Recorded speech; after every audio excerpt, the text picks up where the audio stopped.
There was a school once, just beyond the edge of the village.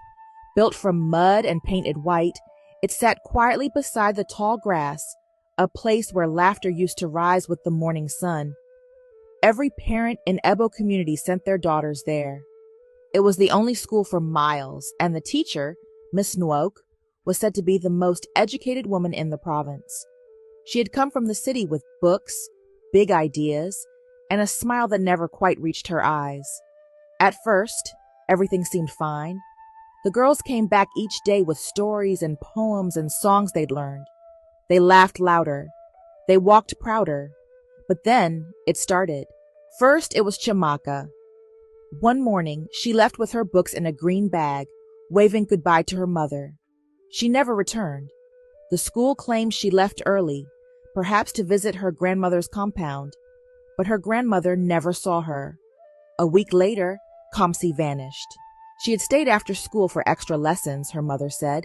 The teacher claimed she never arrived, and yet her shoes were found neatly placed by the school's main door.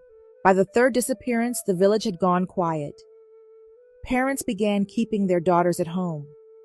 Whispers floated from compound to compound, low and frightened. No one accused anyone out loud, but everyone stopped trusting Miss Nwoke. I was only 15 when it happened, and I had a sister named Obioma. She loved school more than anything. Even when the disappearances began, she insisted on going. "It won't happen to me," she said. "I'm careful." She was wrong. The day Obioma disappeared was strangely quiet. There were no birds singing, no sound of pestles pounding yam in the compounds. Even the wind moved differently. My mother begged her not to go, but Obioma, always stubborn, hugged her tightly and said she'd be back before sunset. That was the last time any of us saw her alive. When she didn't return that evening, we searched the village. The men lit torches and combed the bushes, the streams, and even the paths leading to other settlements. Nothing. No footprints, no scream, no trace. Just like the others. But I couldn't rest. Something inside me knew there was more. I began watching the school. From the shadows of the trees, I saw Miss Nwoke every evening, standing alone in the schoolyard, her eyes fixed on the forest behind the building. She'd whisper something and disappear into the building long after everyone else was gone. Sometimes, faint cries echoed from the windows. One night, I followed her. I waited until the moon was high. Then I crept through the back, near the overgrown fence, and slipped through a loose panel. Inside, the school didn't look like a place for learning anymore. The desks were stacked to one side.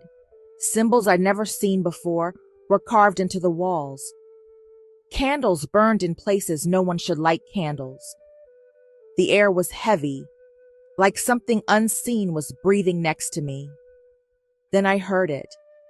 A faint voice. My sister's voice. Crying.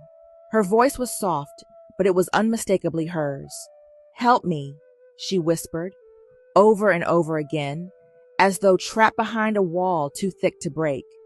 My legs froze. My breath caught, but I moved. Slowly, I followed the sound down a narrow hallway I had never seen before, one that wasn't supposed to exist in a building that small. It bent unnaturally, twisting in directions that didn't make sense. The deeper I went, the colder it became. Then I saw it. A door at the end, covered in thick red cloth, pulsing faintly like it was alive. Something wet dripped beneath it. I reached out, my fingers trembling, and pulled the cloth aside. What I saw made my heart nearly stop. Inside was a room lit by a single blue flame floating in midair. The walls were lined with mirrors, but none of them showed my reflection. Instead, they showed the faces of girls, frightened, crying, eyes wide with terror. Some had mouths open mid-scream, frozen in silence. Others stared blankly, as though their souls had already gone. And right in the center of the room stood Miss Nwoke. But she wasn't alone. Behind her loomed a figure made entirely of darkness, with long fingers that brushed the tops of the mirrors. It didn't move like a person. It hovered. Its eyes glowed white, but its face had no features, just emptiness. Miss Nwoke turned slowly toward me, and for the first time she smiled all the way to her eyes. "You weren't supposed to see this," she said. I tried to speak, but no sound came out. My tongue felt glued to the roof of my mouth. My feet, once ready to run, were now rooted to the floor. The room pulsed, and the dark figure behind her leaned in closer, as though it were sniffing me. Miss Nwoke walked slowly around the mirrors, trailing her fingers along the glass, eyes never leaving mine. "You care about your sister," she said. "That's sweet, but love is the easiest thing to exploit." Her voice was gentle, almost kind, but there was nothing human behind it. She gestured, and one of the mirrors began to melt. From it, Obioma's face pushed forward, eyes wide with horror. She screamed silently, mouth moving in panic. I reached for her.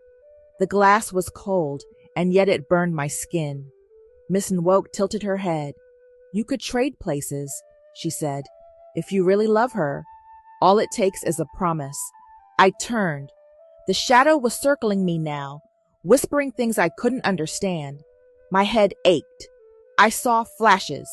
Other children, trapped, forgotten, folded into the walls of this school like paper dolls. Their lives bartered for things: beauty, success, eternal youth. Miss Nwoke wasn't a teacher. She was a gatekeeper. The school wasn't for learning. It was a feeding ground. "I won't let you have her," I choked out. Miss Nwoke frowned. "Then you'll leave empty." I backed toward the hallway, never turning my back. My sister's eyes begged me, but I knew if I stayed, we'd both be lost. So I ran. I ran without looking back, through twisting corridors that no longer made sense, past symbols that now glowed red along the walls. The school groaned like it was alive, shifting beneath my feet. Doors slammed shut behind me. Windows blinked in and out of view. Every time I thought I was close to the exit, the hallway doubled in length. I wasn't escaping. I was being played with, but something drove me. The memory of Obioma's face, her voice, her laughter. I screamed her name as I ran, and for a moment I heard her answer. A hand grabbed mine, small, trembling. I turned. It was her, but she didn't look right. Her eyes were too wide. Her skin was pale, and when I tried to hug her, she didn't move. "We have to go," I whispered. She shook her head. "I can't," she said. "She owns me now." The air shifted. Miss Nwoke's voice echoed through the building. "No one leaves with what belongs to me." Something cracked in the ceiling. The ground shook. I pulled Obioma's hand and ran. This time, the school didn't stop us. It roared, as if angry, but we kept going. Doors flung open. The air stung our skin. Light, real light, appeared ahead. We burst through the front gate just as the school behind us collapsed inward, folding like paper into a single blackened pit. The ground hissed. Silence followed. I turned to Obioma. She stared at the ruin. "She's not gone," she whispered. "She'll find another school, another village, another child." The village was never the same after that night. When we returned with the story, no one believed us at first. They said the school had always been there, that Miss Nwoke was just a strict woman, nothing more. But then the other families came forward. Other mothers confessed they'd seen shadows around their homes at night. One father said he'd heard his missing daughter laughing in his dreams. The pieces began to fit. The elders ordered the ground sealed and sanctified. They built a shrine over the ruins and warned all future generations. No schools would ever be built near that place again. The village remained without formal education, and no one complained. As for Obioma, she never really returned.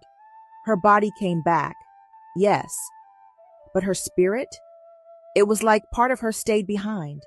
Some nights she'd wake up screaming in a language no one understood. Some nights she'd sit by the window and hum songs we never taught her. On the worst nights, she'd speak in Miss Nwoke's voice. Eventually, my parents sent her far away to live with relatives in the mountains. They said distance might help, but I always knew. That kind of darkness doesn't respect distance.